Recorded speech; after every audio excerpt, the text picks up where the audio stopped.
May adlaw katawhan sa Dios sa Archdiocese sa Osamis sa ngalan sa atong talahuron nga Arsobispo, Archbishop Martin Sarmiento Humuad Didi, ug uban sa mga kahugpungan sa mga kaparian sa tibok lokal nga simbahan sa Osamis. Kini ang inyong amigo higala, Father Mark Julius Casaba Samonte. Maghahatid og pamalandong ninyo karong adlaw karon nga Martes, sulod sa ikanapulog unom ni Domingo sa ordinaryong panahon. Mga igsoon, karon Hulyo 21, 2026. Ang ebanghelyo natong pagbasahon ng pamalandungan karon atong makakutloon sa ebanghelyo sumala ni San Mateo. Samtang nakigsulti pa si Jesus ngadto sa katawhan, miabot ang iyang inahan og mga igsoong lalaki. Nagtindog sila didto sa gawas ug buot makigsulti kaniya. Unya usa sa mga tawo didto miingon kaniya, ang imong inahan ug mga igsoon adtoa sa gawas ug buot sila makigpagsulti kanimo. Si Jesus mitubag, kinsa man ang akong mga inahan, kinsa man ang akong mga igsoon, unya pagitudlo niya ang iyang mga tinun-an o wingon, tanawa, kini sila mao ang akong inahan ug ang mga igsoon. Ingon kay ang ako mga igsoon nagbuhat sa gisugo sa akong amahan nga tuwa sa langit. Mao ang akong inahan og mga igsoon. Mga igsoon, ang ebanghelyo sa Ginoo. Daygon ikaw Kristo. Mga igsoon ko na ni Kristo, sama sa akong gingon tuwing Domingo, na kaming mga kaparian sa Archdiocese sa Osamis, pagpahigayon sa mong annual clergy retreat. So namin diri karon sa our Mother of God Convention Center sa Tagaytay. So nindot kayo no nga nata diri karon nga talagsaon nga kasinatian once a year na mo ginabuhat kini, pero bag-ong lugar, bag-ong retreat facilitator, bag-o pod usab nga kanang nindot na facilities diri sa Tagaytay na cheaper o barato pod nga one ang ilahang gipabayad. Pero salamat kayo sa inyong pagkamaghitagon na kamo karon ni nag-ampo ka na mo nga at least wala basan wala media pero kamo karon na gyapon nga nasuporta sa ato ang mga day-to-day activity sa ato mga parokya. So mga igsoon na nakita karon sa ikaduhang adlaw sa ato ang retreat dinhi. So sama sa kong ingon kanina na ako ang gihangyo ang tanan pong mga kaigsuonan nato nga mga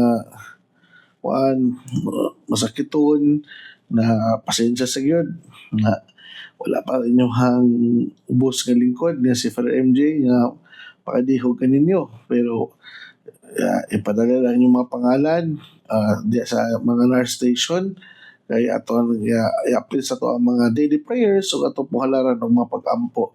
Kay karong Friday bisan wala ko, ako manggiingnan nato ang mga igsoong mga lay minister nga mukmakalawat gyapon sila sa diya sa Mars MC. Subot pasabot na gyapon ang pagpangayong pasaylo, penitential rite, dahil communion. Subot pasabot at least sa ina nga pamaagi natugunan nato ang kauhaw sa mga pigsuon nato nga nagpangita gayon sa presensya sa Ginoo pinaagi sa pangayong pasaylo o pagdawat niya diya sa Santos nga Eucharistia. Mga igsoon, ang atong ebanghelyo karon hindot kay upaman na pahinumdum nga sa dihang si Jesus nagtudlo giinan siya nga naay mong mama, naay mong maigsoon. Pero instead nga ihang ingon nga pasudla diri kay napa ko gibuhat ihanog ingon nga kinsa di akong ginahan, kinsa di akong maigsoon, kinsa di ako ang matawag nato nga brother. Kundi ihang ipaklaro na ang kinsa man tong nagtuo nakadungog og mintuo sa pulong sa Dios, sila ang ako ang maigsoon inahan. But pasabot na wala gi-reject ni Jesus ang iyang kaugalingong pamilya. Wala niya sila sa likway, kundi mas gipakadak-an pa niya o gipalaparan pa niya ang kahulugan sa meaning sa pamilya. But pasabot, ang iyahang pag-ingon nga doing the will of the Father, sila usab ako ang mga igsuon o mama o papa or mga brothers and sisters. Mga igsuon ko na ni Kristo. Sa kalibutan na to karon makaingon beta nga particular kita og sense of belongingness, no? Kabantay mo ng kwan ng sa FIFA World Cup, nalipay kayo ang tibuok ng mga kwan taga kwan Spain, no?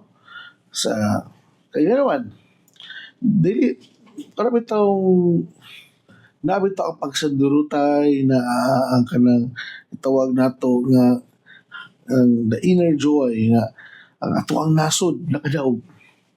Sa to pa, gibati nila nga they are belong to each other, they are belong to this country na mo'y nakapaghatag og connectivity sa ilahang pag-celebrate sa matag usa, pag-congratulate sa matag usa ug kanang pagbuhaghak kung makashot ang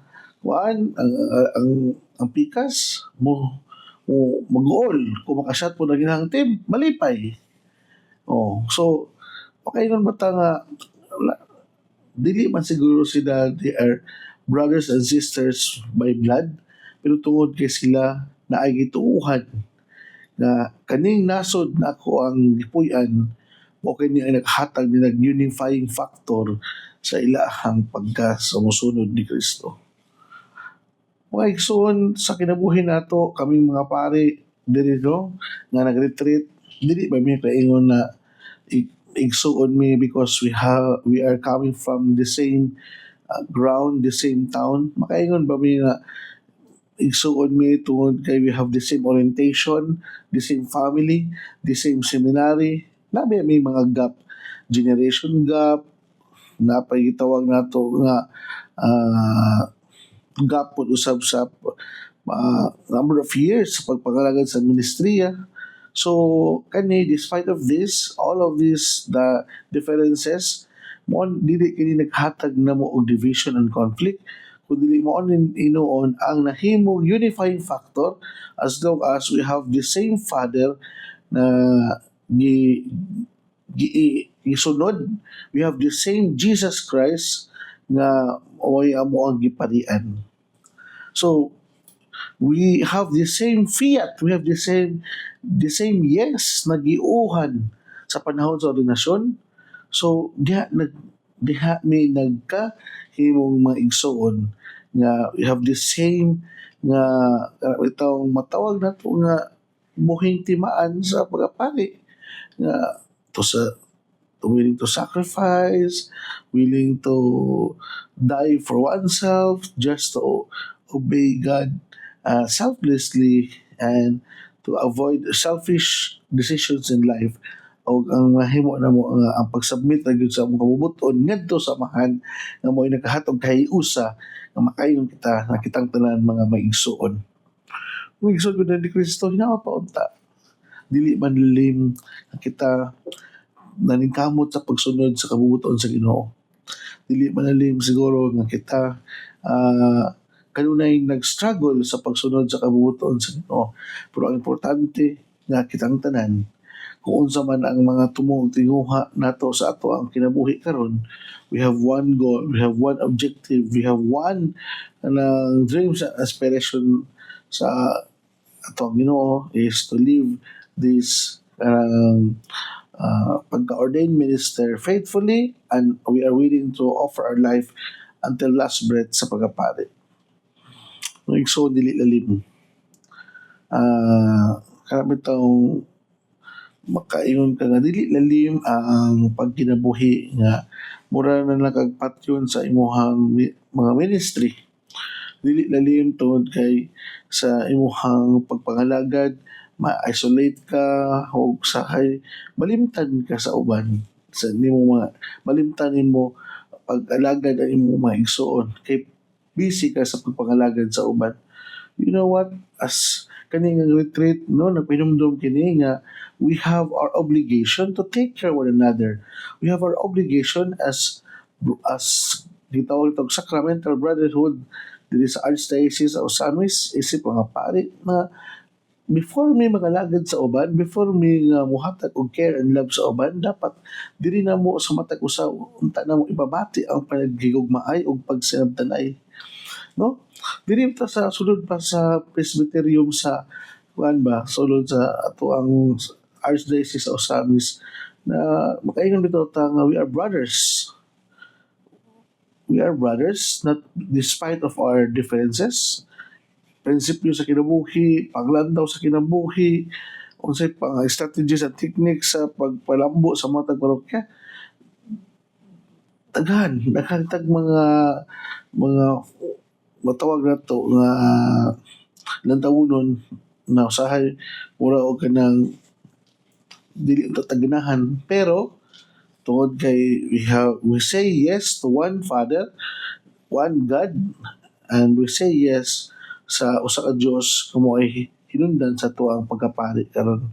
Subot pa sabot mga igsoon nindot kayo ang pahinumdom sa ebanghelyo nga porket nga kita dili man gyud ta mga brothers by blood pero ato ang panag-iusa karon dinhi sa Mother of Divine uh, Divine